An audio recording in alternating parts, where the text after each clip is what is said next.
সুধী, আমরা আজকে এসেছি জাতীয় কবি কাজী নজরুল ইসলামের কবরস্থানে।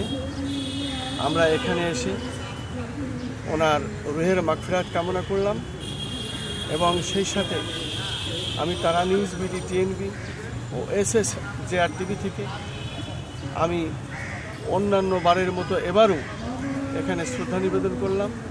বিশেষ করে আমাদের সংগঠনগুলো নিয়ে global journalist council in Bangladesh এর পক্ষে আমরা এসেছিলাম এবং আমরা আজও জোর দাবি জানাচ্ছি যে জাতীয় কবি কাজী নজরুল ইসলামের নামে একক একটি জাদুঘর নির্মাণ করা হোক এবং এই দাবি আমাদের দীর্ঘদিনের।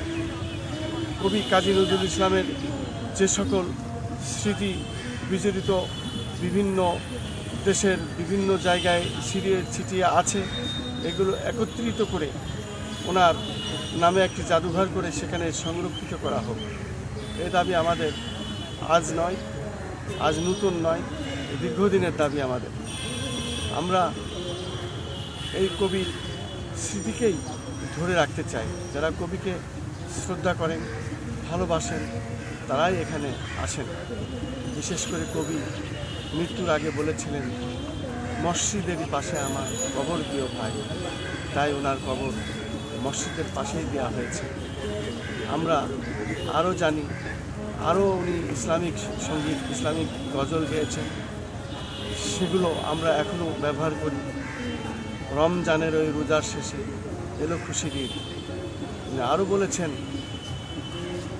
ঘুমিয়ে গেছে শ্রান্ত হয়ে আমার গানের বুলবুলি। এই যে এই ধরনের মর্মস্পর্শী যে লেখাগুলো উনি লিখে গেছেন এই ক্ষুদ্ধার কলমের মাধ্যমে, আজকে আমাদের এসব কথাগুলো মনে পড়ে। আর আমাদের মধ্যে শুধু আমরাই নয়, বাঙালি জাতিকে যেভাবে জাগ্রত করেছে সেই কবি কাজী নজরুল ইসলামের কবরস্থানে এসে আমাদের সব কথা এবং আমাদের হৃদয় নিংড়ানো ভালোবাসার কথা আমরা এই শ্রদ্ধার মাধ্যমে এখানে নিবেদন করি। প্রত্যেক বছরেই আমরা আসি জন্ম এবং মৃত্যু দিবসে। আমি বলতে চাই যে সারা বাংলাদেশ থেকে নয়, শুধু সারা পৃথিবী থেকে এইখানে মানুষ আসেন এবং তার সমাধিতে এসে শ্রদ্ধা নিবেদন করেন। তাদের প্রত্যেককেই যেন এখানে এসে ভালো ব্যবহার পান, ভালো আচরণ পান এবং তাদের জন্য বিশেষ সুযোগ সুবিধা দেওয়া হোক। আমি এই দাবি জানিয়েই আজকে এখানে শেষ করছি।